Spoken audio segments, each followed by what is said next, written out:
yaa xayra dayfin ataa bil bisri wal madadi ahlan wa sahlan wa tarhiban bilaa adadi. yaa xayra dayfin ataa bil bisri wal madadi ahlan wa sahlan wa tarhiban bilaa adadi. yaa xayra dayfin ataa bil bisri wal madadi ahlan wa sahlan wa tarhiban bilaa hadadi. laa zilta dayfan kariman saa'iran abadan mukarraman bi qiraataati wassadati mu'azzaman inda rabbin laa sharika lahu wa inda littuqaa wal ilmi warrasadi. laa silta ma'iya aw saarin wa qaadiya aw taarin wa taarida akhyaarin min alxaladi.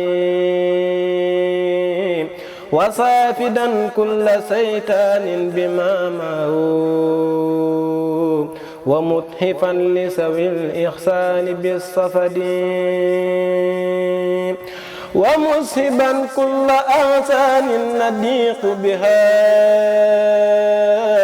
fi daari afidatan yaa mushiban nakadi. wa saa'idan kulla aamin maa nafuusu bihi min juudi muxnin karimin naafi sayadi. yaa sa'ra rabbin karimin fiika jaadalanaa bi laylatil qadri saatil fadli warraqadi.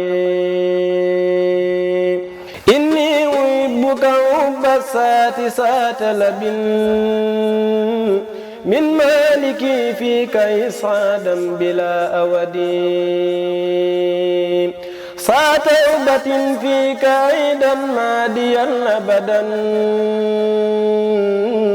bisikri wa sukri wal qur'ani lil ahadi.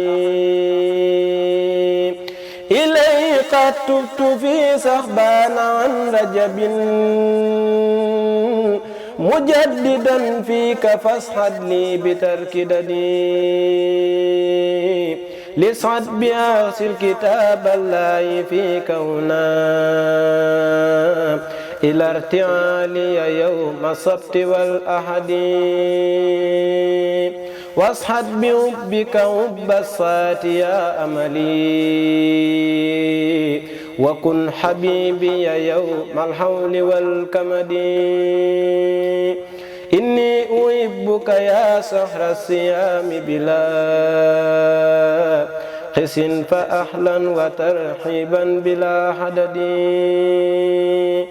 inni uhibbuka ya sahra siyaami bilaa xisin fa ahlan wa tarhiban bilaa hadadi. subhaana rabbika rabbil izzati ammaa yasifuun wa salaamun alal mursaliin walhamdulillaahi rabbil aalamiin. yaa xayra dayfin ataa bil bisri wal madadi ahlan wa sahlan wa tarhiban bilaa adadi.